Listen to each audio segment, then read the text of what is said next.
در حالی که اهل عالم منتظر سخنرانی مهمی پرزیدنت ایالات متحده آمریکا درباره جنگ روسیه و اوکراین می باشد، دونالد ترامپ وعده داد که به اوکراین پایگاه ضد هوایی پتریوت میفرستد. شام یکشنبه در صحبت با خبرنگاران، رهبر آمریکا علاوه کرد که به احتمال زیاد اتحاد اروپا این پایگاه را از آمریکا خریده سپس به اوکراین تقدیم می کنند. ترامپ بار دیگر از پرزیدنت روسیه ولادیمیر پوتین انتقاد کرد. پوتین مردم زیادی را به حیرت آورده است. او نرم صحبت نموده بیگاه همان روز همه را بمباران می کند. خلاص مشکل جا دارد که به من هیچ پسند نیست. در دوره رهبری جو بایدن آمریکا به اوکراین 3 پایگاه پتریوت که بهترین سلاح حمایتی ضد موشک‌های بالستیکی و بالدور به حساب می رود دسترس نموده است. کشورهای اروپا 4 پایگاه دیگری پتریوت را در اختیار اوکراینی ها قرار دادند. نشریه اکسیوس با اشاره به منبع‌های برایش قابل اعتماد نوشته است که روز دوشنبه ترامپ درباره تغییر جدی استراتژی کشورش در رابطه با جنگ در اوکراین توضیح خواهد داد.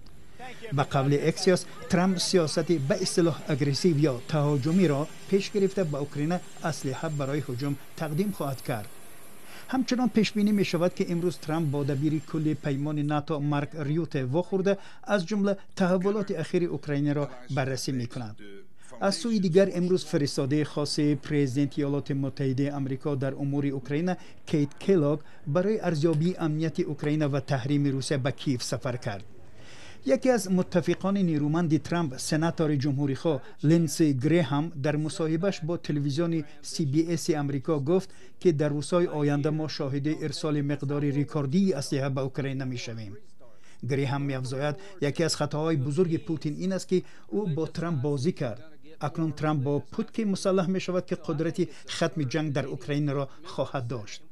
سناتور دموکرات ریچارد بلومنتال که در برنامه CBS همراه با گریهام اشتراک داشت علاوه کرده است که در بین اعضای کنگره ایالات متحده آمریکا و متفقان اروپایی موافقت حاصل شده است که برای کمک به اوکراین از 300 میلیارد دلار روسیه که در بانک‌های غربی منجمد شدند استفاده بردن ضرور است.